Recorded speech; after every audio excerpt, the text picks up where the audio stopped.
What's up, everyone? I am Ernest Dove. This is the New York Mets Dove Report, doing another game recap. Spring training game, Mets vs. Yankees. Let's talk some of the highlights. I have a few video clips during this show segment. Let me get started. Starting with the starting pitcher, Freddy Peralta. Had a rough first inning, then ended up finishing very, very strong.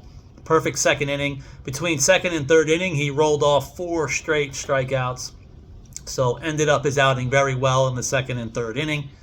Offensively, Francisco Alvarez with not one but 2 opposite field singles, going with the pitch.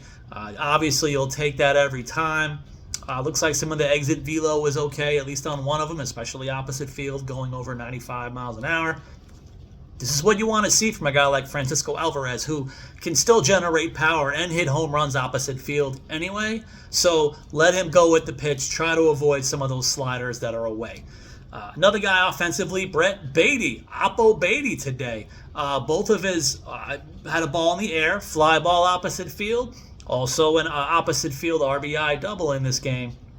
In his second at-bat. Again, another guy with a natural swing that goes opposite field. These are still good signs for Baty. Then we'll go back to the rookie doing it again, or the prospect, not yet rookie, Carson Benge. 2 more hits today. Both of them, I believe, are also opposite field. Again, another natural swing that goes that way as well with power. It's going to be hard to keep him off the opening day roster. Still at this point, only a couple of more weeks left of spring. He's still hitting. Then there's the younger guy who won't stop hitting, even though he won't break camp, but the young AJ Ewing with a bases-loaded RBI knock. I believe I have the clip. That's part of this video. He also stole a base. No surprise. He's going to be doing a lot of that in his pro career and hopefully future strong major league career. Again, the main things with AJ Ewing, speed. As I said in my interviews with him, he's bulked up a little bit. That could also be helping with his power at this time. Plus, he can play center field, but he can also still play second base. That's another option for him in the near to distant future. As far as some of the reliever guys that kind of came in again, Brett Banks got kind of thrown into the fold again to help out a Carl Edwards Jr. inning that was going awry. Brett Banks came in, faced 1 batter, struck out 1 batter. Threw a lot of strikes, sat 96. I believe he topped 97. Also throwing his changeup and slider to that 1 batter. Brett Banks remains a very interesting reliever arm to keep an eye on during the 2026 season. But again, he's had a slow start to his career with some minor injuries. Hasn't gotten to a high enough level affiliate-wise yet. I can only see him projecting to break camp in Double-A, so I'm still not sure for his projections in 2026 beyond Double-A and possibly finishing in Triple-A. Talking with the veteran, Carl Edwards Jr. had that rough 2/3 of an inning when he got pulled. Came back out and knocked out really good 2 scoreless innings after that.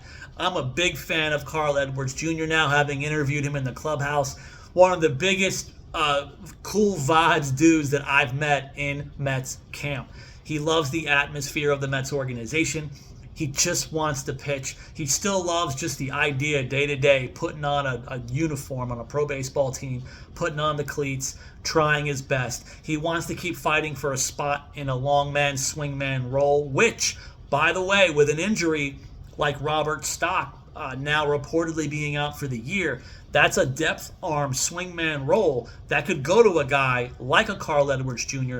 as well as Jonathan Pintaro, who had 2 very solid scoreless innings, maybe ran out of gas and got pulled in his final inning today in his outing against the Yankees. He looked really good with his ball movement, especially obviously in the first 2 innings. Again, between Pintaro and Edwards, these could be some depth guys to pay attention to even during the year should they both end up on the Syracuse roster. Another prospect offensively, Jacob Reimer, had a 106.5 mile an hour double. That was really good to see. And by the way, even better than the hit, Jacob Reimer made not 1, but I believe 2 very nice running, fielding plays, including a barehanded play at third base, making an accurate throw, which the runner was safe, but that's almost besides the point. There's been a lot of talk the last couple of years about Jacob Reimer defensively with a glove at third. Those were two very strong, positive signs in this outing. One quick note, Christian Pache keeps hitting. What do the Mets do with a guy like this? You've got Benge earning a spot at this point. You've got the veteran Tauchman doing everything you can hope and dream of a veteran guy who deserves a spot. I'm curious what happens to guys like MJ Melendez and Christian Pache at this point with a couple of weeks to go. What are their option situations? Will they remain with the Mets organization? That's something to follow. Speaking of follow, please continue to follow me on the New York Mets Dove Report.